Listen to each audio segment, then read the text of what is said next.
The latest iPhone 18 Pro leaks suggest Apple may be playing it safe when it comes to design, and while the iPhone 17 lineup has only just arrived, attention is already shifting to what Apple has planned for 2026. Early rumors hinted at bold changes like a new hole-punch camera layout, but fresh information from Chinese leaker Fixed-Focus Digital paints a more conservative picture, indicating that the iPhone 18 Pro and Pro Max will likely retain a very familiar look, especially on the back where the camera layout and overall styling are expected to remain largely unchanged. This also throws some doubt on claims about under-display camera tech and the removal of the dynamic island, as Apple may be saving anything truly groundbreaking for its 20th anniversary iPhone in 2027, making a smaller, evolutionary update in 2026 feel entirely on brand. Apple is expected to stick with the pill-shaped cutout for at least another generation while it continues refining under-display technology behind the scenes, though it's still very early in the development cycle and plans could evolve as mass production draws closer. What's especially interesting is how this ties into Apple's broader strategy,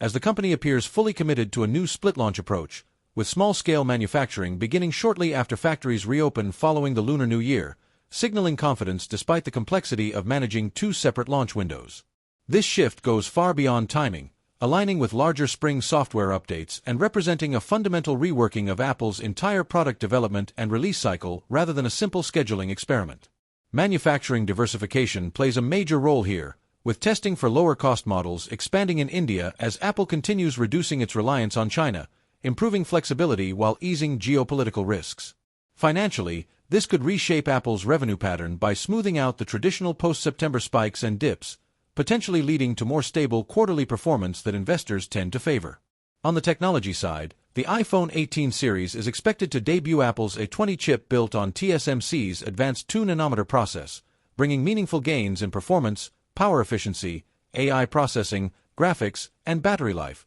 translating into faster apps, better multitasking, stronger computational photography, and longer device longevity. Camera upgrades are also set to be substantial, with all models reportedly gaining a 24-megapixel front camera, while Pro versions may introduce variable aperture technology and even a new 3-layer stacked image sensor from Samsung, dramatically improving low-light performance. Notably, Apple may finally bring 12 GB of RAM to the base iPhone 18, signaling a push to deliver more powerful, AI-ready experiences across the entire lineup. As for release timing, fall 2026 is expected to focus on premium devices like the iPhone 18 Pro, Pro Max, and Apple's first foldable iPhone, a book-style device with a large internal display and a key innovation that could eliminate the visible crease seen on other foldables, though this cutting-edge hardware will likely come with a premium price tag. Then, in spring 2027, Apple plans to target mainstream and budget-conscious users with the standard iPhone 18 and iPhone 18e, capitalizing on a traditionally quieter sales period and giving each product category its own spotlight.